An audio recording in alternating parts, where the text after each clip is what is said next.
look at the team's rushing numbers, it won't jump out at you, but I'm guessing you guys have liked what you've seen on film the last couple of weeks, specifically in the run game. What would you just attribute the development of this group in the run game the last couple of weeks here?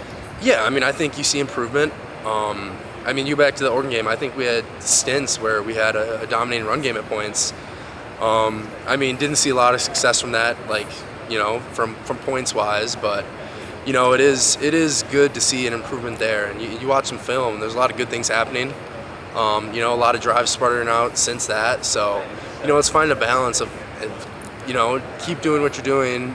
And it's like, you know, it's finding a balance of what do you keep doing what you're doing, what do you change, and how do you bring up that consistency? So, you know, it's like a lot of things like that. What can that just do for an offense that's just looking for anything to hang on to right now to, you know, be able to play the way you guys did against one of the best run defenses and teams in the country in their house? Yeah, I mean, we have some competitors on our team, and you know, the fight never stops. So you see those, you know, it pumps you up when you see Gideon hit a 8-yard run, a 10-yard run, you know, a 12-yard run, and you know, you're kind of backed up until you're kind of flipping the field on them. You know, that's a, you know, especially when you're backed up, you know, that's a win. And you know, we just got to keep stacking those up and put it in the end zone eventually. As one of the leaders on this team, does it fire you up at all to see guys want to keep going amidst the 2-6 record, all the injuries? I mean, does that give you any type of hope here in November that, you know, you guys, at least your group, is still fighting and showing improvement here? Yeah, you know, I'm proud of the guys. You know, we're really not out of the fight. You know, I see a lot of people going out there Mondays, Tuesdays, Wednesdays, you know, just battling their butt off and, you know, really grinding each day. So, you know, that's encouraging to see. And, you know, you just want all that work to translate to the field. You guys are returning home on Saturday. The last couple of games at Camp Randall haven't been pretty.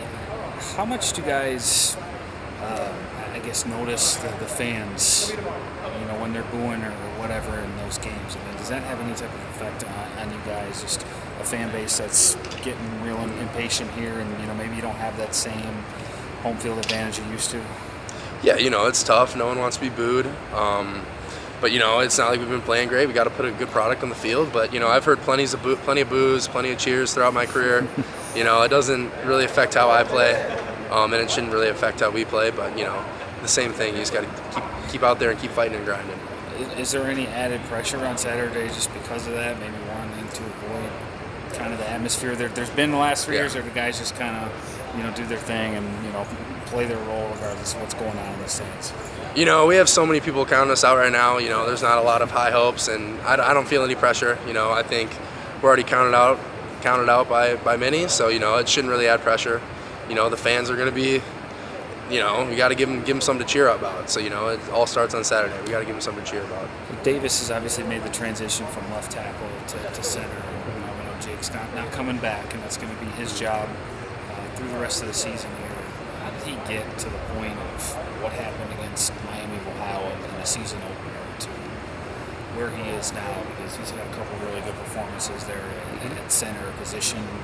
He said took some practice snaps in a couple years ago at Central Michigan, and that was it. Yeah, you know, I'm proud of him. You know, that first game is obviously not how you want your debut at a new place. You know, but long story short, it happened. You know, you can't change the past. And, you know, he really just, you know, put out there and you know, fights came back in the field, fought for a role. And, you know, now he's playing good reps at center week in and week out. So, you know, we're proud of him. If you remember, how did he just maybe attack the next week of practice? No one, you know, he didn't have a starting job anymore, and, you know, maybe he was up against it, ever seeing a snap here again at this program. What did you see from him after that game? Because it felt like that might have ended a lot of guys' careers in terms of ever seeing a meaningful snap at a Big Ten program again. Yeah, no, he handled it great. I mean, you definitely saw a little extra fire in the guy the next week, and, you know, that's you know, it either goes two ways. You know, you lay down and die, or you fight. So, you know, we're proud of him and what he's done, and, you know, it paid off huge. You know, and now he's making weekly contributions. So. And then another guy that's going to be getting some more time, Gideon Atuka. Just being in the huddle with him at Oregon, what did you see from a redshirt freshman that, you know, was in a really tough spot there? Yeah, you know, that guy fires you up. You know, you may think he was buried in the depth chart, and now he's our feature back. So getting the bulk of the carries each Saturday. So we're excited for him and excited for what he has in the future. He did a great job, ran super hard.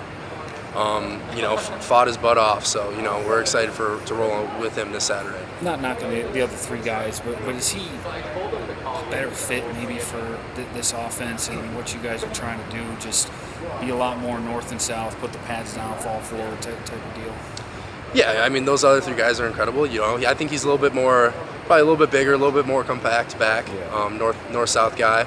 So he might. I think we do a lot of different things with our running backs, but in that aspect he might be. But. And Coach Fickle mentioned Carter Smith's getting a look at quarterback this week, and he's got some first-team reps. It sounds like how ready is he? If he has to go in Saturday and then maybe potentially start some games here in November, being that he is a true freshman and he's going to be playing the toughest position in sports against some really good teams here.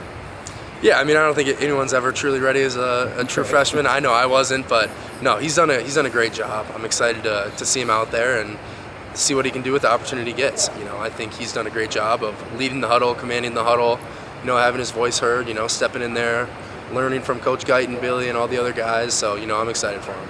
Sounds like at least in practice, his legs are maybe what separates him from the other quarterbacks. Is there been any plays that stood out? I don't know if you're watching on scout team or anything. I guess you probably don't get to see that, but at least when he's been in with you guys, what's he kind of just able to do as a runner? Yeah, no, he's done a great job of making the reads he has to make, and and when it's time for him to run, going to work and using his legs to run. So he's done a good job. So you got 4 games left here with Wisconsin, and then you're on to the next thing. What do you want this month to just look like? So when you pack your bags up and head off to the NFL or wherever you're going to go, that you can kind of walk out of here with your head held high. Yeah, we've had a lot of ups and downs here. I've had a lot of ups and downs here. All we can do for the next 4 months is leave it all out there, give everything you can to the university, to the team, to the guys around you, and have your chips fall where they lie. That's all you can do, 1 week at a time. I'm forever grateful for this place, and just leave it out there. That's all you can do. Is the clock, ticking at all for you? Have you kind of thought about just, the time being up, or are you kind of just too in it right now and you got the tunnel vision still? Yeah, me and Joe were talking about it, this past little weekend, and a bunch of the other guys, but, we're forever grateful. We think Wisconsin's an awesome place, and, and been through a lot, lots of ups, lots of downs, there's been a whole lot thrown at us, so, just proud of what we've done here,